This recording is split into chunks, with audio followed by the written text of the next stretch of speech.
कुछ तो लोग कहेंगे, लोगों का काम है कहना, छोड़ो बेकार की बातों में कहीं बीत न जाए रहना। कुछ तो लोग कहेंगे। कितनी बढ़िया बात कही गई इस गाने में।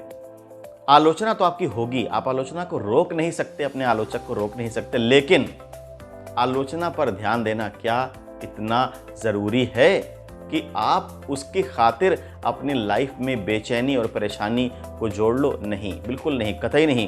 तो ये वीडियो मैं उन लोगों के लिए शूट कर रहा हूँ जो ये नहीं जान पाते कि अपनी आलोचना को कैसे हैंडल किया जाए। दोस्तों, मैं काफ़ी लंबे अरसे तक लोगों की आलोचनाओं का शिकार रहा हूं और आज भी मैं लोगों की आलोचनाओं का शिकार हूं। क्यों? क्योंकि मेरा माइंडसेट एक एंटरप्रेन्योर माइंडसेट है और जब मैं किसी काम को करने की ठान लेता हूं तो मुझे कोई भी नहीं रोक सकता। आप कितनी भी आलोचना करो, कितनी भी नेगेटिव बातें मुझे मेरे ट्रेड के बारे में, मेरे प्रोफेशन के बारे में, मेरे बिजनेस के बारे में क्यों ना बताओ, आप मुझे आगे बढ़ने से रोक ही नहीं सकते, क्योंकि जब मैंने एक बार ठान लिया तो फिर ठान लिया। तो दोस्तों, अपने आलोचकों को कैसे हैंडल किया जाए, अपनी आलोचना को कैसे रिस्पॉन्ड किया जाए, कैसे रिएक्ट किया जाए, इस वीडियो में मैं यही बात आपसे करने वाला हूं। और अगर आप इस वीडियो को ध्यान से देखते हैं तो 100% आप अपनी आलोचना को बड़े अच्छे से हैंडल करना सीख जाएंगे और आलोचनाएं कभी भी आपको विचलित नहीं करेंगी, परेशान नहीं करेंगी। दोस्तों, आलोचना अच्छों को तोड़ कर रख देती है, उनके मनोबल को तोड़ कर रख देती है। सपोज करिए कि आप एक नया बिजनेस शुरू करने वाले हैं, आपने पूरी रिसर्च करी, आपने प्लानिंग करी और प्लानिंग करने के बाद आपने एक बढ़िया बिजनेस प्लान तैयार किया, आपने अपनी रिसर्च कंप्लीट कर ली और अब आप अपने बिजनेस प्लान को लेकर के लोगों से मिलते हैं।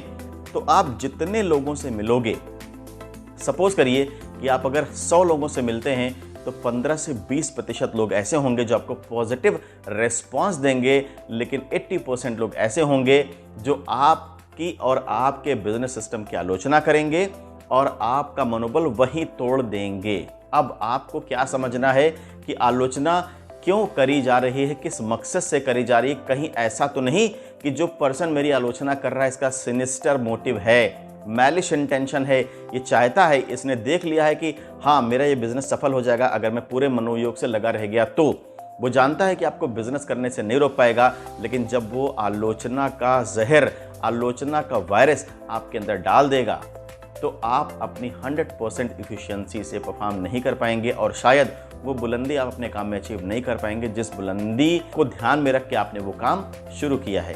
तो आपको ये आइडेंटिफाई करना बेहद ज़रूरी है कि वास्तव में जिस पर्सन को आपने अपना बिजनेस मॉडल या अपना ड्रीम शेयर किया है और वो आलोचना कर रहा है, तो उस आलोचना के पीछे उसका मकसद क्या हो सकता है, ये आइडेंटिफाई करना बेहद ज़रूरी है और बेहद अहम भी है। कुछ लोग आलोचना सिर्फ अपनी शेखी बघारने के लिए, अपना ज्ञान आपको दिखाने के लिए, अपनी बुद्धिमानी, अकलमंदी का लोहा मनवाने के लिए आलोचना कर देते हैं। हो सकता है कि वो आलोचना में आपके लिए कुछ खास ना हो, कुछ पॉजिटिव ना हो, आप निराश हो सकते हैं।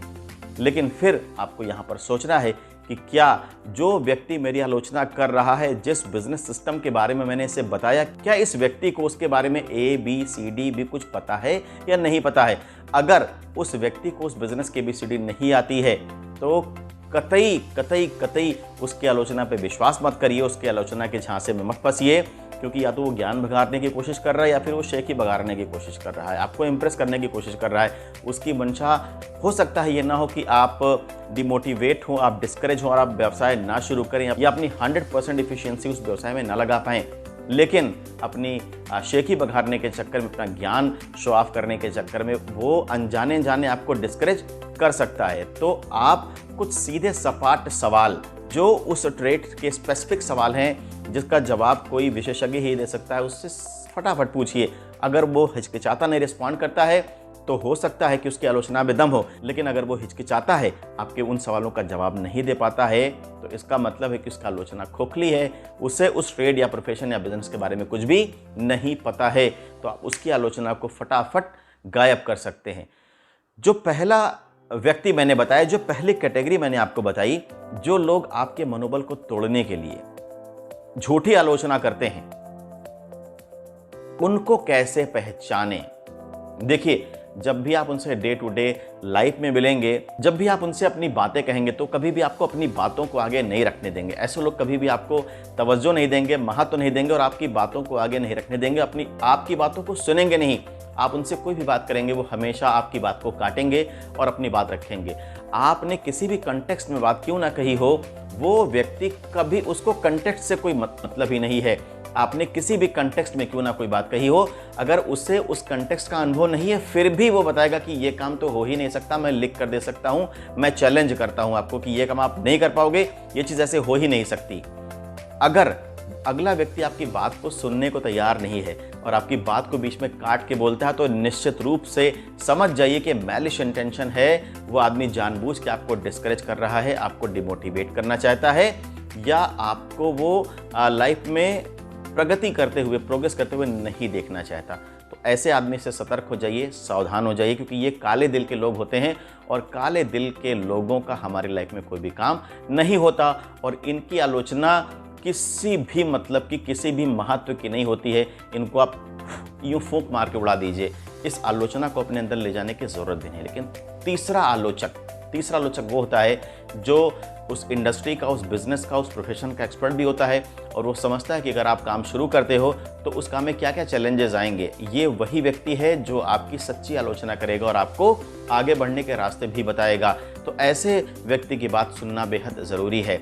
आप पता करें कि जो व्यक्ति आलोचना कर रहा है, क्या उसे उस फील्ड का अथॉरिटेटिव कमांड है जिस फील्ड में आप काम शुरू करने जा रहे हैं या जो भी काम आप करने जा रहे हैं। अगर है और वो व्यक्ति आपकी बात को ध्यान से सुनता, आपकी बात को नहीं काटता या अपने ज्ञान की शेखी बघारने की कोशिश नहीं करता, अपना ज्ञान आप पे थोपने की कोशिश नहीं करता, तो इसका मतलब ये है कि वही वो सच्चा आलोचक है जिसकी आपको तलाश थी और इसकी आलोचना को आपको हाथों हाथ लेना है। आपको देखना है कि इसकी आलोचना में वो कौन से सजेस्टिव पॉइंट हैं जो आपको फ़ायदा पहुंचा सकते हैं, आपके बिजनेस को, आपके ट्रेड को, आपके प्रोफेशन को, या जो भी काम आप करने वाले हैं उससे फ़ायदा पहुंचा सकते हैं। उससे फ़ायदा उठाएं और उस व्यक्ति ज़्यादा से ज़्यादा डिस्कशन करें और उससे पूछें कि मैं अगर इस व्यवसाय को करना ही चाहूँ और सफल होना चाहूँ तो मैं कैसे कर सकता हूँ। ना सिर्फ वो व्यक्ति आपको रास्ते बताएगा बल्कि ज़रूरत पड़ने पर आपकी सपोर्ट भी करेगा।